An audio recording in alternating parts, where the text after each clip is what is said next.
ตั้งมุ่งตั้งใจก็คือปฏิบัติแต่คุณงามความดีสร้างเหตุให้มันดีแล้วผลมันก็ดีเองถ้าเขาสร้างเหตุบ่ดีแล้วผลมันก็บ่ดีเหตุดีคืออย่างคือสามอย่างก็ทำบุญก็คือปฏิบัติธรรมเจริญเมตตาภาวนาอันนี้แหละคือเหตุดี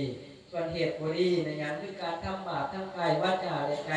ไปเบียดเบียนคนอื่นไปหลักของเขาไปฝึกคิดในกามคิดพยาบาทคิดเกิดความโลภในจิตในใจอาฆาตพยาบาทนี่แหละความบ่ดี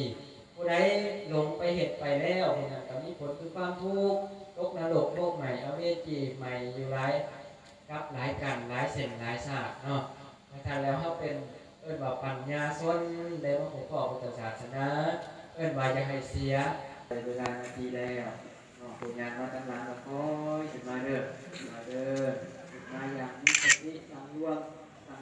ว่าอินทรีย์สังวรสังรวมในกายวาจาใจสังรวมในหูของเฮาสัมมนาขาหูในเพศสัมมนาสัมปติของเฮาสังรวมใจสงบเงียบเยียมก้มนิชันติโตรัจจะเอาค่อยให้ทุกข์ให้งามให้เป็นเห็นแล้วก็เดือดใจได้เป็นหาเดือดใจเนาะค่อยๆอย่างเข้าบฟังดอกแมกปฏิบัติเอาให้ใจเย็นๆให้ใจเอาพรประดับจิตใจ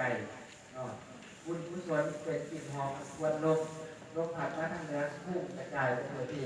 ส่วนความหอมทางโลกเป็นความหอมควรลมผัดมาทางเหนือหอมไปทางใต้แต่ความหอมแห่งศีลแห่งธรรมหอมตลอดหอมไปหอดพุ่งมาโลกพระเทวโลกเทวโลกเทวดาก็หอม